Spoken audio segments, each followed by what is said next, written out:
सवाल है कि विपक्ष हिंदू हक की बात क्यों नहीं करता। एक अहम सवाल यह है कि कांग्रेस और बीजेपी विरोधी क्षेत्रीय दल ओबीसी पॉलिटिक्स को नई दिशा देने की कोशिश क्यों कर रहे हैं। आखिर पिछले 9 साल में कैसे बदला है ओबीसी वोटरों का नजरिया। क्या ओबीसी वोटिंग पैटर्न में बदलाव से डरे हुए हैं क्षेत्रीय दल। देखिए रिपोर्ट।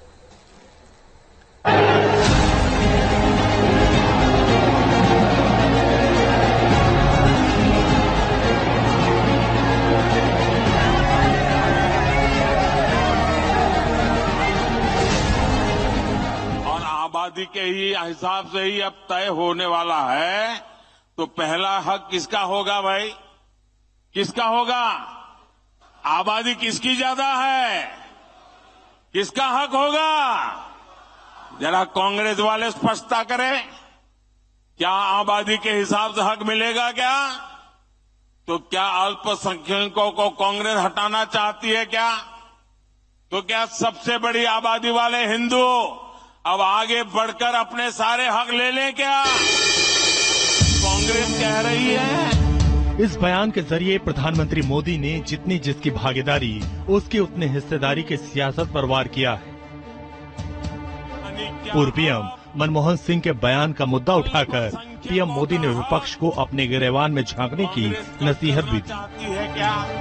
जरा कांग्रेस वाले स्पष्टता करें।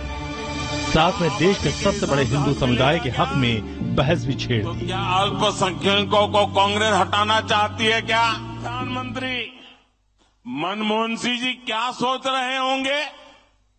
भारत के पूर्व प्रधानमंत्री मनमोहन सिंह जी तो कहा करते थे कि देश के संसाधनों पर पहला हक माइनॉरिटी का है, अल्पसंख्यकों का है, और उसमें भी मुसलमानों का है। अब कांग्रेस कह रही है कि आबादी तय करेगी कि पहला हक किसका होगा। यानी क्या अब अल्पसंख्यकों का हक कांग्रेस कम करना चाहती है क्या? अब विपक्ष पीएम मोदी के हिंदू हक वाले बयान पर क्या जवाब देगा। सवाल ये भी है कि विपक्ष खासकर कांग्रेस हिंदू हक की बात क्यों नहीं करती। चुनाव से पहले क्यों जागा विपक्ष का ओबीसी प्रेम। कि अगर 90 अफसर हिंदुस्तान को चला रहे हैं और उसमें से 5% भागीदारी ओबीसी को मिल रही है, तो क्या ओबीसी की आबादी 5% है क्या? हो ही नहीं सकता। सवाल सिर्फ कांग्रेस का नहीं, सवाल जेडीयू, आरजेडी और समाजवादी पार्टी जैसे क्षेत्रीय दलों का भी है। 2024 के पहले आखिर क्षेत्रीय दल जातिगत जनगणना का मुद्दा क्यों उठा रहे हैं? वो कौन सा डर है जो क्षेत्रीय दलों को अपनी जाति आधारित सियासत को बदलने के लिए मजबूर कर रहा है? लालू तेजस्वी हो या फिर नीतीश कुमार या फिर अखिलेश यादव, सबकी सियासत में एक बात कॉमन है, वो है जाति जनगणना का समर्थन। आखिर क्यों ये क्षेत्रीय दल जाति जनगणना को तरजीह दे रहे हैं, उसके लिए इस आंकड़े पर गौर करते हैं। 2009 के लोकसभा चुनाव में बीजेपी को ओबीसी समुदाय का 22% वोट मिला था, वहीं क्षेत्रीय दलों को 42% वोट मिला। वहीं 2019 में पासा एकदम उलट गया। बीजेपी को 44% ओबीसी वोट मिले, वहीं क्षेत्रीय दलों को महज 27% ओबीसी वोट मिले थे।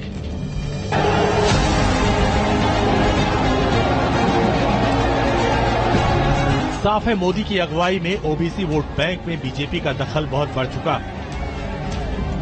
माना जा रहा है कि जातिगत जनगणना का प्रयोग क्षेत्रीय दलों की तरफ से इसलिए किया जा रहा है। बिहार में जातिगत जनगणना के आंकड़े पर बहस हो रही है। प्रशांत किशोर ने नीतीश कुमार को कटघरे में खड़ा किया। तो लोग जातिगत जनगणना करा रहे हैं, इनको समाज के बेहतरी से लेना देना नहीं है। ये तो एक अंतिम दांव खेले हैं कि समाज को फिर जातियों में बांटकर एक बार किसी तरह चुनाव की नैया पार लग जाए। भाई जातिगत जनगणना पहले तो आप 18 साल से सत्ता में हैं, आज क्यों जातिगत जनगणना करा रहे हैं? 18 साल से आपको याद नहीं आ रहा था?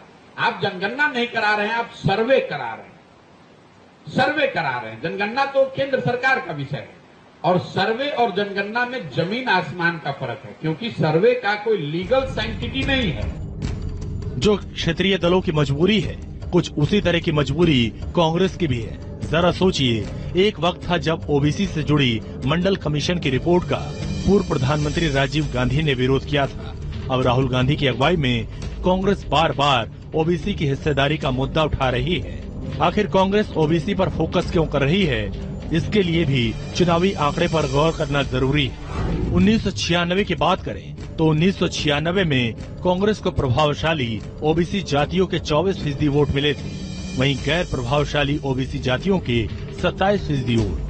2019 में इस वर्ग में कांग्रेस का समर्थन और भी घट गया। 2019 यानी पिछले लोकसभा चुनाव में कांग्रेस को प्रभावशाली ओबीसी जातियों के महज 13% वोट मिले, वहीं गैर प्रभावशाली ओबीसी जातियों के 15% वोट मिले। यानी सारा खेल चुनावी है, सब कुछ वोट के लिए हो रहा है। 2024 के पहले जाति जनगणना के जरिए बड़ा दांव खेलने की कोशिशें की गयी। Team news nation.